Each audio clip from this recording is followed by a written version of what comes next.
పారిపోతూ ఉన్నారు. మీ ఇంటెలిజెన్స్ ఎటుపోయింది? అందరినీ కాపాడాల్సిన పోలీసులు ఈ రాష్ట్రానికి దేశానికి రక్షకులుగా ఉండాల్సిన మంత్రులు ఈ రాష్ట్రంలో ఉండే మహిళల్ని భక్షిస్తుంటే మరి ఇది సరి అయింది కాదు. ఇది వెంటనే సమర్థనీయం కాదు. వెంటనే ఆయనను అరెస్ట్ చేయమని చెప్పి మేము డీజీపీ గారిని కలవటం జరిగింది. మా ప్రయత్నాలని గతంలో వాళ్ళకు అనేక ఒత్తిళ్లు, వారిని కలిసిన తర్వాత మాకు అర్థమైంది వాళ్ళ ఒత్తిళ్ల వల్ల మామూలు సెక్షన్ పెట్టారు, ఫోక్సోలోనే స్టేషన్ బెయిల్ వచ్చే సెక్షన్లు పెట్టారు. అలాగే మొన్న అమ్మాయి స్వయంగా వాంగ్మూలం ఇచ్చిన తర్వాత మరి కఠినమైన చట్టం కూడా, కఠినమైన సెక్షన్ కూడా పెట్టాం. త్వరలో ఈరోజు రేపట్లోనే పట్టుకుంటాం. ఇందాక 2 గంటలకు టైం ఇచ్చాం, రాలేదు కాబట్టి మేము ఇంకా ప్రయత్నంలో ఉన్నామని చెప్పి డీజీపీ గారు చెప్పడం జరిగింది. మేము విశ్వసిస్తున్నాం పోలీసు గౌరవం పెరగాలన్నా, పోలీసులకు ఈ రాష్ట్ర ప్రజలకు పోలీసులపై నమ్మకం విశ్వాసం కలగాలన్నా మరి ఈ పని మీరు ఎంత త్వరగా చేస్తే అంత మంచిది అని చెప్పి చెప్పడం జరిగింది. నిజంగా ఎంత బాధాకరం అంటే స్వయంగా ఈ దేశ ప్రధాని ఈ రాష్ట్రాన్ని పర్యటిస్తున్నప్పుడు ఈ ఇష్యూ జరిగింది. ఆయన క్యాబినెట్లో ఆయన పక్కన ఉండే మరి మంత్రి కొడుకు ఇలాంటి అఘాయిత్యానికి పాల్పడితే ఒక మైనర్ బాలికను దాదాపు 6 నెలలుగా, ఇప్పుడు ఈ మేలో ఉన్నామంటే జనవరి నుంచి ఇంత గొడవ జరుగుతున్నా వాళ్ళు అనేక దఫాలుగా మరి రాజీ పడే ప్రయత్నం చేసినా లేదా వాళ్ళని వదిలిపెట్టమని చెప్పినా వదిలిపెట్టకుండా ఇలాంటి పనికి ఒడిగట్టడం చాలా దుర్మార్గం. దురదృష్టం ఏంటి అంటే ఈ రాష్ట్రంలో హోంశాఖకు ముఖ్యమంత్రి స్వయంగా మరి పర్యవేక్షిస్తూ ఉన్నారు. హోంశాఖ మంత్రిగా కూడా ఆయనే ఉన్నారు. అటు ఆయన హోంశాఖ కేంద్ర సహాయ మంత్రి, ఇటు హోంశాఖ మంత్రి స్వయంగా ముఖ్యమంత్రి ఇద్దరు ఉండటంలో కూడా మరి పోలీసు నిఘా మరి వైఫల్యం చెందింది. మన హైదరాబాద్ నడిబొడ్డులో మొన్న ఒక పోలీస్ ఐపీఎస్ ఆఫీస్ భార్య ఏ విధంగా చనిపోయిందో మనం చూసాం. మొన్న ఒక ఐపీఎస్ ఆఫీసర్ 3 గంటలు రోడ్డు మీద నిలబడితే ఎంతమంది మరి ఆకతాయిలు ఆమెను ఆట పట్టించారో చూసాం. ఇవాళ స్వయంగా మిట్ట మధ్యాహ్నం కరీంనగర్లో దొంగలు నిలువు దోపిడీ చేస్తుంటే కూడా మాట్లాడే పరిస్థితి లేకపోవటం, పోలీస్ వ్యవస్థ ఎంత నీరు గారిపోయిందో, మరి ఎంత చేతగానితనంతో వ్యవహరిస్తుందో మనం అర్థమైపోతుంది. ఇవాళ ప్రతిపక్షాల మీద బీఆర్ఎస్ పార్టీ నాయకులను అరెస్ట్ చేయడానికో కేసులు పెట్టడానికో మరి చూపించే శ్రద్ధ ఈ రాష్ట్రంలో జరుగుతున్న మరి పోలీసు నిఘా పెంచడంలో కానీ, అమ్మాయిలకు జరుగుతున్న ఇబ్బందులను కానీ, ఆడపిల్లల మీద జరుగుతున్న అఘాయిత్యాలను అరికట్టడంలో చూపిస్తే బాగుంటుందని మేము డీజీపీ గారికి చెప్పాం. తప్పకుండా వారు కూడా విచారాన్ని వ్యక్తం చేశారు. నిజంగా మరి ఇప్పటికే ఆలస్యమైంది, మాకు కొంత దొరకని పరిస్థితి, వెంటనే మేము అరెస్ట్ చేస్తామని చెప్పారు. మేము విశ్వసిస్తూ ఉన్నాం. ఇవాళ అనేక సంఘాలు రోడ్ల మీదకి వచ్చి పోరాటం చేస్తూ ఉన్నాయి. కానీ కొంతమంది కళ్ళు మూసుకొని పరిపాలన చేస్తూ ఉన్నారు. ముఖ్యమంత్రి మాట్లాడు, పక్కనే ఇద్దరు కూడా గొప్పగా నవ్వుతూ ఉన్నారు. కేంద్ర మంత్రి, రాష్ట్ర ముఖ్యమంత్రి, అలాగే మహిళా మంత్రులని చెప్పుకునే వాళ్ళు కూడా సిగ్గుపడాల్సిన సమయం.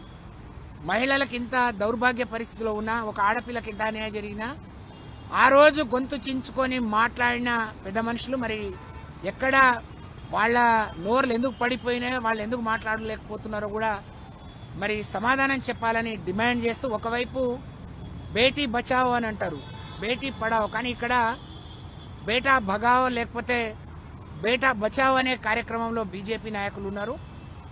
బండి సంజయ్ ఇప్పటికైనా మరి చేసిన తప్పును ఒప్పుకొని పోలీసు వచ్చి నీ ఇంటి మీద పడి నిన్ను నీ కొడుకును అరెస్ట్ చేయకముందే ఎవరైతే వాళ్లకు వకాలత్తు పుచ్చుకొని మధ్యవర్తి బ్రోకర్గిరి చేయడానికి పనిచేసిన సంగప్ప లాంటి వాళ్ళు మళ్ళీ మీ మీద అరెస్టు రాకపోతే ముందే మీరు పోలీసులకు లొంగిపోవాలని చెప్పి, నిజంగా మీకు ఈ వ్యవస్థ పట్ల గౌరవం ఉన్నా, సమాజంలో మీరు గౌరవంగా బతకాలన్నా వెంటనే మీరు లొంగిపోవాలని చెప్పి, స్వచ్ఛందంగా లొంగిపోవాలి, సమాజానికి ఒక సందేశాన్ని ఇవ్వాలని నేను డిమాండ్ చేస్తూ, మేము డీజీపీ గారిని కోరినట్టే సిపి గారు కానీ మిగతా అధికారులకు ఆదేశాలు ఇస్తా అన్నారు. వెంటనే వాళ్ళని పట్టుకోవాలని, లేని పక్షంలో ఆ బాధితురాలికి న్యాయం జరిగే వరకు, మహిళలకు నమ్మకం విశ్వాసం కలిగించే వరకు కేసీఆర్ గారి నాయకత్వంలో బీఆర్ఎస్ మహిళా నాయకురాలందరం రాజీ లేని పోరాటం చేస్తామని చెప్పి ఈ సందర్భంగా తెలియజేస్తా ఉన్నారు.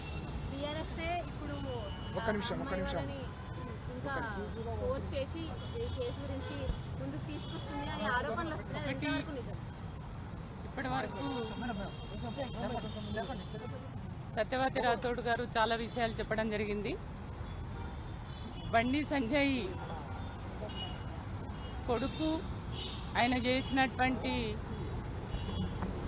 ఆయన పైన వచ్చినటువంటి ఆరోపణలు ఏవైతే ఉన్నాయో, ఒక మైనర్ బాలిక పైన అత్యాచారం, ఆ అమ్మాయిని వేధించడం, శారీరకంగా మానసికంగా లొంగ తీసుకోవడానికి ఎన్ని ప్రయత్నాలు చేయాలో అన్ని ప్రయత్నాలు చేసినటువంటి ఆ నేరం నిరూపణ అయి ఆ అమ్మాయే స్వయంగా చెప్పినప్పటికీ ఇప్పటికీ అరెస్టు చేయకపోవడం అనేది దారుణమైనటువంటి చర్యగా మేము భావిస్తున్నాం.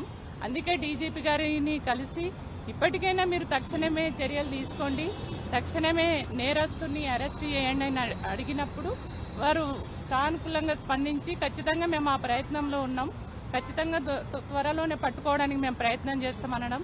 నేను ఒకటే డిమాండ్ చేస్తున్నాను ఈ సందర్భంగా. ఇవాళ ఈ కేంద్ర మంత్రిగా ఉన్నటువంటి బండి సంజయ్ గారు, మీరు హోంశాఖ సహాయ మంత్రిగా ఉన్నారు కదా కేంద్రానికి, మీరు దేశాన్ని, రాష్ట్రాన్ని, దేశ ప్రజల్ని రక్షిస్తారని మీరు ప్రతిజ్ఞ చేస్తారు కదా, ప్రమాణం చేస్తారు కదా, మరి మీ ఇంట్లోనే ఈ రకంగా జరుగుతాయో ఎందుకు పట్టించుకుంటలేరు? నేను ఈ సందర్భంగా మోడీ గారిని కూడా డిమాండ్ చేస్తున్నాను. మీ మంత్రివర్గంలో ఉన్నటువంటి ఒక మంత్రి కొడుకే ఒక మైనర్ బాలికపై అత్యాచారానికి ఓడిగట్టినటువంటి వ్యక్తిని ఎట్లా మంత్రివర్గంలో ఉంచుకుంటారు? మీరు తక్షణమే ఆయనను బర్తరఫ్ చేయాలి. బండి సంజయ్ కూడా నైతిక బాధ్యత వహించి తక్షణమే రాజీనామా చేయాలి. వెంటనే నేను అంటున్నాను పోలీసులకి, బండి సంజయ్ కూడా నేరస్తుడే, నేరస్తుని కొడుకు నేరం చేసిండు అనేది ఆధారాలతో సహా ఉన్నాయి. కాబట్టి బండి సంజయ్ కొడుకుకు నేరం చేసినప్పుడు ఆ నేరస్తుని కాపాడడం కోసం ఆయన చేసేటువంటి ప్రయత్నాలు ఏవైతే ఉన్నాయో, ఆ కేసును పక్కదారి పట్టియడానికి ఏదైతే చేస్తున్నాడో, కాబట్టి మొట్టమొదటి ముద్దాయి బండి సంజయ్ అవుతాడు. కాబట్టి తక్షణమే బండి సంజయ్ రాజీనామా చేసి పోలీసులు ఆయనను కూడా కస్టడీలోకి తీసుకోవాలని నేను డిమాండ్ చేస్తున్నా.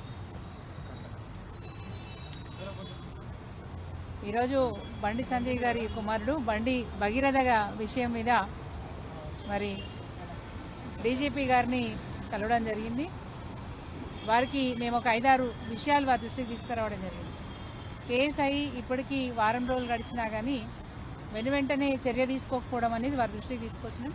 మరి వారు ఏం చెప్పినారంటే, మా ప్రయత్నం ఉన్నది, ఈరోజు వాళ్ళ మెటర్నల్ అంకుల్ అంటే వాళ్ళ మేనమామ ఎవరైతే ఉన్నారో వారికి మేము నోటీస్ పంపించినాము. 2 గంటల లోపల బండి భగీరథ తీసుకొచ్చి మాకు అప్పచెప్పాలని చెప్పి మేము నోటీస్ ఇచ్చినాము. కాబట్టి వెయిట్ చేస్తూ ఉన్నాము. 2 గంటల వరకు కూడా వాళ్ళు చేయనప్పుడు వెంటనే మేము అతన్ని ట్రేస్ అవుట్ చేస్తాము, అరెస్ట్ చేస్తామనే మరి ఒక విశ్వాసాన్ని అయితే మాకు ఇచ్చినారు. మరి రాష్ట్ర ప్రజలు కూడా ఎదురు చూస్తూ ఉంటారు. డీజీపీ గారు చెప్పిన మాట నిజమైతుందా చూడాల్సిన అవసరం ఉన్నది.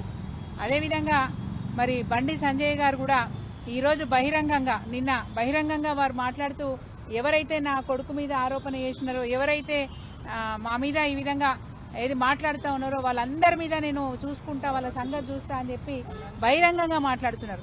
వారు అంతు చూస్తా అని మాట్లాడుతున్నారు. సో ఈ విషయాన్ని కూడా డీజీపీ గారికి చెప్పినాం. అంటే ఆయన పార్టీ శ్రేణుల్ని, పార్టీ కార్యకర్తల్ని ప్రొవోక్ చేస్తూ ఉన్నారు. ప్రొవోక్ చేసి మళ్ళా ఒక రౌడీయిజాన్ని, మళ్ళీ ఒక తప్పిదాన్ని చేసే ప్రయత్నం బండి సంజయ్ గారు చేస్తూ ఉన్నారు. సో ఆయన ప్రొవోక్ చేసిన విషయాన్ని, ఆయన బెదిరించిన విషయాన్ని కూడా డీజీపీ గారి దృష్టికి తీసుకొచ్చినాం. వాస్తవంగా చెప్పాలంటే పోక్సో కేసు బండి సంజయ్ గారి మీద సంగప్ప కూడా కావాల్సిన అవసరం ఉన్నది. ఎందుకంటే ఏప్రిల్ 22 నుంచి 26 మధ్యలో వీళ్ళందరూ ఇన్వాల్వ్ అయి ఉన్నారు. స్వయంగా బీజేపీ పార్టీ అధికార ప్రతినిధి సంగప్ప గారు అమ్మాయిని, బాధితురాల్ని, వాళ్ళ అమ్మని ఇద్దరిని కూడా మరి బండి సంజయ్ గారి దగ్గర తీసుకుపోయినారు. జూబ్లీ హిల్స్ లో ఉన్న ఇంటి దగ్గర తీసుకెళ్లి మాట్లాడిచ్చినారు. అంటే ఆయన మధ్యవర్తిత్వం వహించి కాంప్రమైజ్ చేయించే ప్రయత్నం చేసినారు. సో సంగప్ప గారి మీద కూడా మైనర్ బాలిక మీద జరిగిన అత్యాచారం విషయంలో ఒక పోక్సో చట్టం కింద కేసు అవుతున్న విషయంలో సంగప్ప గారు మరి దాన్ని కాంప్రమైజ్ చేయాలని ప్రయత్నం చేసినందుకు వారి మీద కేసు చేయాల్సిన అవసరం ఉంది. అదేవిధంగా బండి సంజయ్ గారు తెలిసినా కానీ కొడుకుని తప్పించే ప్రయత్నం చేసినందుకు వారి మీద కూడా పోక్సో కేసు చేయాల్సిన అవసరం ఉందనే విషయాన్ని కూడా ఈరోజు మేము డీజీపీ గారి దృష్టికి తీసుకొచ్చాం. ఇంకొక విషయం ఏంటంటే, మరి ఇంత రాద్ధాంతం జరుగుతున్న పేట్ బషీర్బాద్ లో ఉన్న మరి అక్కడున్న పోలీస్ యంత్రాంగం, సిఐ గారు కావచ్చు, అక్కడ ఉన్న ఏసీపీ కావచ్చు, ఎవ్వరు కూడా దీని మీద దృష్టి పెట్టకపోవడం, వాళ్ళు వెళ్లి కేసు పెడతామని వెళ్తే కూడా సాయంత్రం 7 గంటల నుంచి రాత్రి 12:30 వరకు పోలీస్ స్టేషన్లో కూర్చోబెట్టుకొని తల్లిని ఆ అమ్మాయిని పోలీస్ స్టేషన్లో కూర్చోబెట్టుకొని దారి మళ్లించే ప్రయత్నం, అంటే ఈ కేసు నీరుగార్చే ప్రయత్నం చేసినారు. సెక్షన్లు కూడా ఏది 6 సెక్షన్ పెట్టాల్సింది పోక్సో చట్ట ప్రకారం సెక్షన్ 6 పెట్టాల్సిన కేసుని సెక్షన్ 11 పెట్టి అక్కడే స్టేషన్లోనే బెయిల్ ఇచ్చే ప్రయత్నం కూడా చేసినారు. అంటే ఈ కేసుని నీరుగార్చే ప్రయత్నం చేసినందుకు పేట్ బషీర్బాద్ పోలీస్ స్టేషన్లో పనిచేస్తున్న ఆ యంత్రాంగ ఆఫీసర్లను కూడా తప్పకుండా వాళ్ళ మీద చర్యలు తీసుకోవాలని చెప్పి మరి డీజీపీ గారికి మేము చెప్పడం జరిగింది. ఈరోజు బీఆర్ఎస్ పార్టీ వాళ్ళే మాట్లాడుతున్నారంటే బీఆర్ఎస్ పార్టీకే బాధ్యత ఉంది, బీఆర్ఎస్ పార్టీకే ప్రజల పట్ల శ్రద్ధ ఉంది, బీఆర్ఎస్ పార్టీకే ప్రజల్ని రక్షించుకోవాలి, వాళ్ళని కాపాడుకోవాలనే శ్రద్ధ ఉంది. కాబట్టి ఈరోజు మేము మాట్లాడుతూ ఉన్నాం. బీజేపీ పార్టీలో ఉన్న వాళ్ళు తప్పు చేసినారు కాబట్టి, నేరస్తులు కాబట్టి, ద్రోహులు కాబట్టి వాళ్ళు మాట్లాడలేకపోతున్నారు. కాంగ్రెస్ పార్టీలో ఉన్న వాళ్ళు ఈ కేసు నీరగార్చాలనే ప్రయత్నం చేసినారు కాబట్టి, బీజేపీ నాయకులకు వంతపడాలనే ప్రయత్నం చేసినారు కాబట్టి ఈరోజు కాంగ్రెస్ పార్టీ నాయకులు మాట్లాడరు. గతంలో సీతక్క గారు ఇష్టం ఉన్నట్టు మాట్లాడినారు. కేసీఆర్ గారు ముఖ్యమంత్రిగా ఉన్నప్పుడు ఒక కేసు జరిగితే ఆమె వీడియో కూడా వైరల్ అవుతా ఉంది. ఇష్టం ఉన్నట్టు మాట్లాడి సీతక్క ఈరోజు మరి ఎందుకు మాట్లాడతలేవు, నీ నోరు ఎందుకు మూగపోయిందని మేము అడుగుతా ఉన్నాం. ఒక ఆడపిల్లకు అన్యాయం జరిగితే మీరు పట్టించుకోరా, మీరు మాట్లాడరా? నేను సీతక్క పేరే ఎందుకు చేసిన అంటే గతంలో తను మాట్లాడడమే కాకుండా ఈరోజు రాష్ట్రంలో తను మహిళా శిశు సంక్షేమ శాఖ మంత్రి. వారు ఎంత బాధ్యతగా వాళ్ళు ఫీల్ కావాలి, ఒక తల్లిగా ఎంత బాధ్యతగా వాళ్ళు ఫీల్ కావాలి.